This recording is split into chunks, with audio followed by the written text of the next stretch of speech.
তো hi everyone, good morning, শুভ সকাল। আমি রয়েছি প্রদীপ, তোমরা দেখছো আবির্ভাব চ্যানেল। এবং আজকাল যে চলছে আমাদের মানে ড্রাইভিং যারা করছে তাদের লাইসেন্স তো করে দেওয়া হচ্ছে, তাদের দেখে শুনে লাইসেন্স করে দেওয়া হচ্ছে, কিন্তু কি হচ্ছে, কোনো লাভই হচ্ছে না আমাদের। তারা কি করছে, লাইসেন্স করে নিচ্ছে, করে নেওয়ার পরে যে গাড়ি ড্রাইভিং করছে, যে পুলিশ প্রশাসন রয়েছে, যে আইন ব্যবস্থা রয়েছে, মানুষের ক্ষতি হচ্ছে।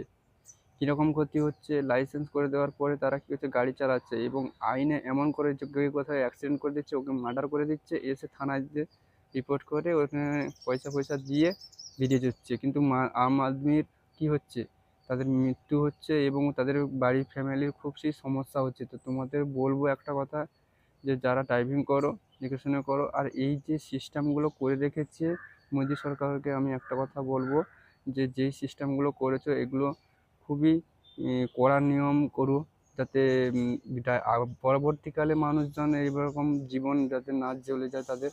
তো এইটাই আমার শেষ কথা, এইখানে রাখলাম আমার ব্লগ।